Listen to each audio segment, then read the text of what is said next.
Ladies and gentlemen, and everything in between, welcome to the very first episode of PAINTCULIAR with me, Akin.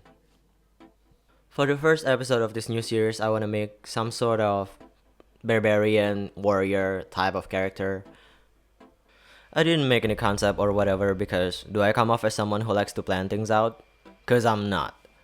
That's how the whole series gonna go. I'll be using this Cloud Wolf as a base. It's from the pack with Cloudine. He has the new body mold. He looks more muscular than the regular Monster High Boy dolls. One thing that I noticed about this new body is that you still can remove the elbows, but you can't remove the hands. That's kinda weird, or is it just me? Let's get him prepared. I remove the head from the body, then cut his hair even shorter, closer to the scalp. Submerge the head in hot water. Clean off the remaining hair using a pair of pliers. You know how other people can pull out chains of hair from the inside? That never happens to me. But I managed to do it and now we have a clean scalp. Hooray!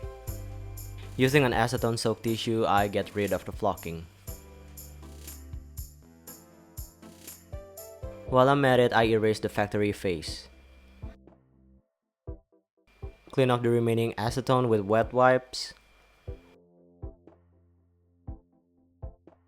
Prime the head with 3 layers of Mr. Super Clear UV Cut Flat. And 2 layers of Tamiya Color TS80 for the body. Using dark brown pastel, I start blushing the body. I give him nipples. I blush the knees, I blush the elbows, and for the rest, I'm just following the contour of the body like the collarbones, the pecs, the abs, the back, and all that. Once I'm happy with the body blushing, I sprayed it again with Tamiya Color TS80 and decided to add tattoos. Here I'm using red watercolor pencil to make them.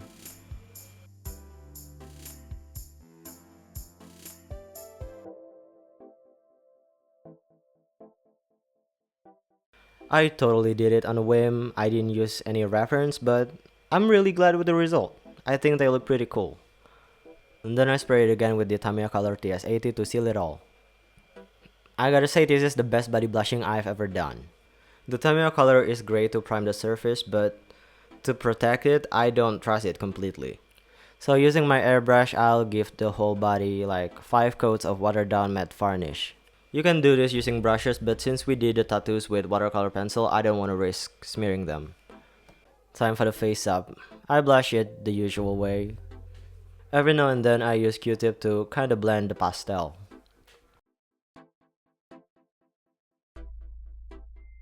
I blush the eyelids, I blush the cheekbones, I blush the sides of the nose, you know, usual stuff.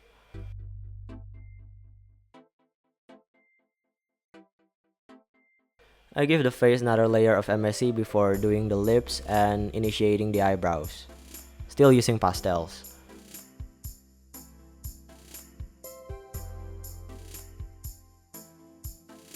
This is what I have on the 4th layer. Now let's do the actual face. After giving the face another layer of MSC, I use light brown watercolor pencil to sketch the eyes.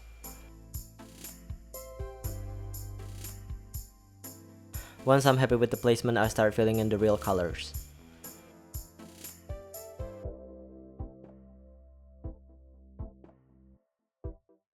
I give him yellow eyes. Honestly, this repaint doesn't stray too far from Cloud's original look.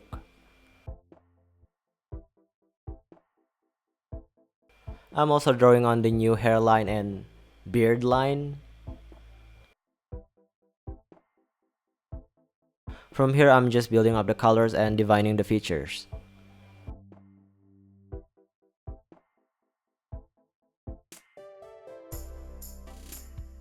Adding the facial hair using black watercolor pencil.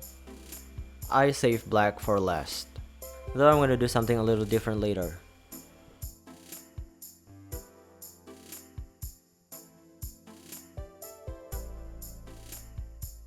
Using a small wet brush, I pick up the pigment of the white watercolor pencil to make the eye shines.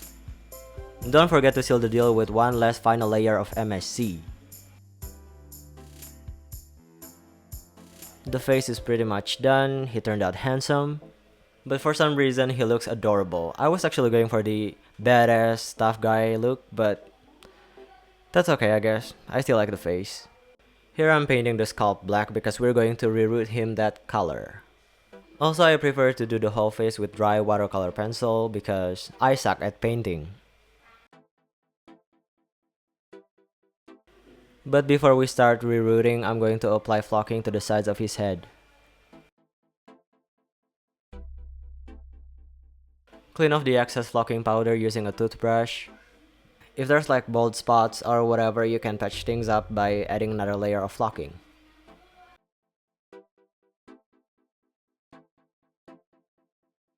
After the glue dried, I apply a top coat of watered down glue to the flocking. I'm not sure if this step is necessary. I'm sure it locks the flocking in place, but at the same time, it makes the flocking look foggy. Using a fan brush, I clean off the flocking fiber that sticks to the face. Notice how the flocking looks kind of grayish. That's not exactly how I want it to be, but it's already done, so I'm just gonna roll with it.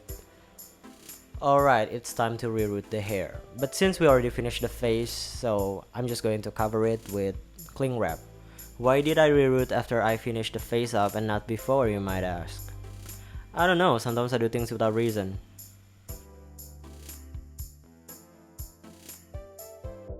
I'm rerooting him using black acrylic yarn that I already brushed out and straightened. Like the usual, I'm going to fill in the hairline first. Then I fill in the rest of the head. You know, I used to be very against rerooting, but the more I do it, it's honestly not that bad. Sure it's tedious, but it's not that bad. When you're done rerooting, secure the hair from the inside using solvent-based glue. As much as I love the crazy mohawk, I want it to be shorter, so I trim it.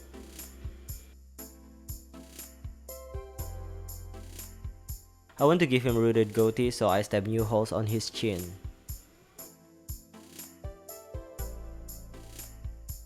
I root the goatee with one end much longer than the other so you can get longer strands. Rooting the goatee caused this white residue. Pretty sure it's from the sealant, so if you want to do this, make the new holes before you seal the face. Thankfully, the residue isn't that noticeable once I finish rooting the goatee. Then I glue the hair from the inside.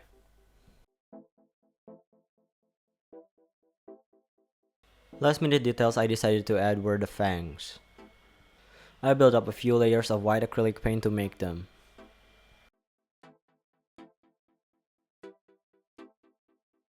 I also pierced him an earring. The head and the body are done, so let's reunite them.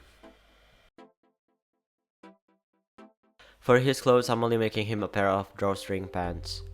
I got most part of it already done, but I'm going to explain a little bit about the waistband.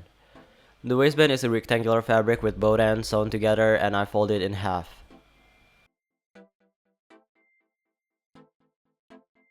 Then I cut two X slits in the middle of the front part. The seam of the waistband is the back part. Then I glue down the flaps on the wrong side. This is how the hole should look like. Hopefully you get the idea.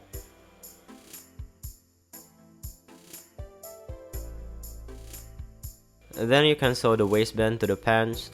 The circumference should match. It's honestly pretty tricky because the foot of the sewing machine slides inside the pants. Though you wouldn't have any problem if you do this by hand, but I don't have the patience, so I use a sewing machine. After you sew it, flip the waistband up.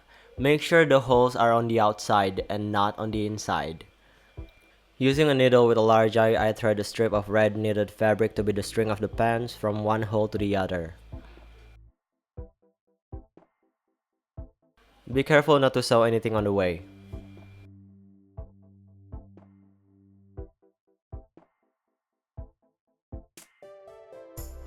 Tie a knot, and that's how you do a tidy drawstring waistband.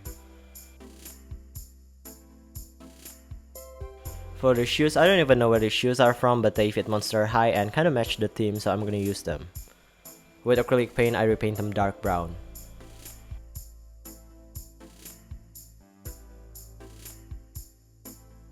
I'm using this new acrylic paint from the brand Mary's, and they have a very impressive coverage. It only took 2 layers of their watered down acrylic paint to get this opacity, and they're pretty cheap too. Not sponsored, by the way. With a very watered down black acrylic paint, I black washed them. I paint the stitching details tan, beige, I don't even know what color that is.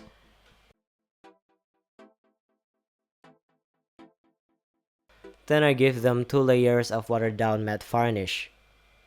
If you repaint doll shoes with acrylic paint and you leave them as is, they tend to be sticky, so I recommend you doing this. Out of craft foam, I make him a pauldron, a vambrace, and a pair of Paulines. And using heat, I shape the pieces.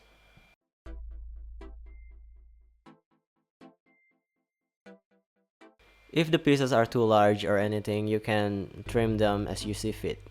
Use your doll as a guide so you can determine the shape and size. And yes, I braided goatee. Without watering it down, cover all the pieces with black acrylic paint to be their primer.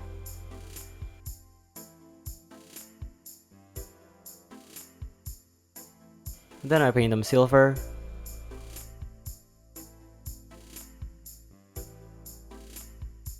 The armor parts look too clean, so I black wash them to make them look weathered.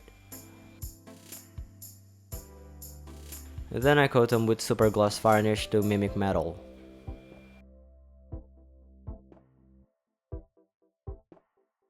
Using an X-Acto knife, I give the pieces battle damage.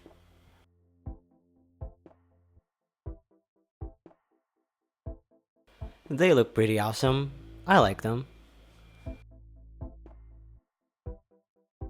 I sewed some elastic loops for the armor parts so the doll can wear them. I glued the loops to the part right on the seam.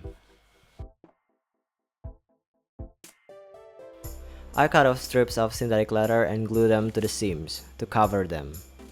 Hopefully this will help the elastic to stay in place. This step is only for the vambrace and the Paulines. For the pauldron, it'll be something different. For his other vambrace, I glue on a row of acrylic yarn to a piece of synthetic leather.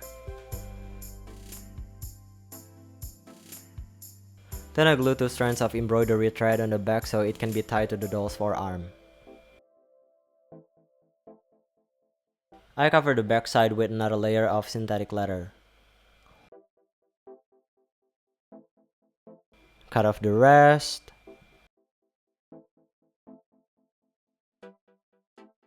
Then a top coat of watered down glue for protection.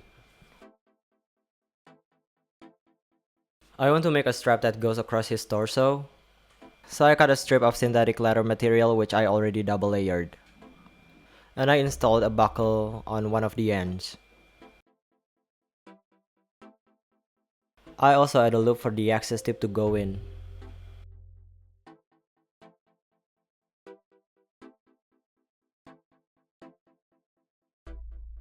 Measure and mark where the holes would be. Then punch them. Then cut off the excess tip.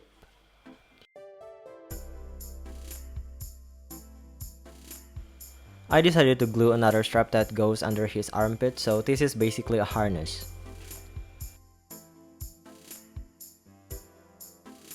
Then I glue the pauldron to it. I also make this little slot for his spear, which I'll address after this. Oh yeah, almost forgot, I also made this utility belt. It has a scabbard that can be attached to it and a knife that I made out of popsicle stick. Okay, for his spear I take a wooden skewers for the shaft and mix some 2 parts epoclay for the blade. I had no idea what I was doing when I was sculpting the blade.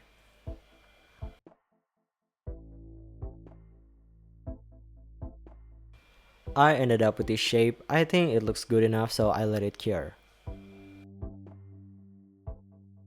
After it's cured, I sand down the edge to make it look sharper. The blade looks kinda boring, so I drill some holes to add a little something.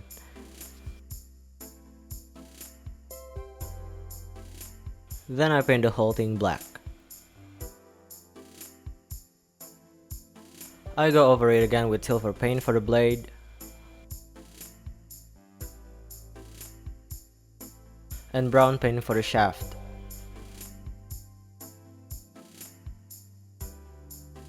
I give 2 coats of super gloss varnish to the blade and 2 coats of matte varnish to the shaft, and give some pizzazz to the whole spear. And with that, we call it a doll. Alright, so for the first episode of PAINTCULIAR, I think we got off on the right foot. I think I did a pretty good job. I'm glad with the result. I did the face and the body in just 1 day. I did the whole thing in 4 days. Never thought I could do it, but I did it anyway. I named him Tonga the Warrior. I don't know where I got that from, the name kinda came to me. And apparently Tonga is a place. Didn't know that. My friend pointed out that he looks like a Dothraki from Game of Thrones, and yes, I just realized that. Maybe I subconsciously inspired by that. I also tried to color correct this video. I hope it looks better. Also, the road trip I'll be on is pushed back to late August, so let's see how many more dolls I can put out by then. This is it for this video. Hope you enjoyed it. Like and subscribe if you want to. See you in the next one. Bye.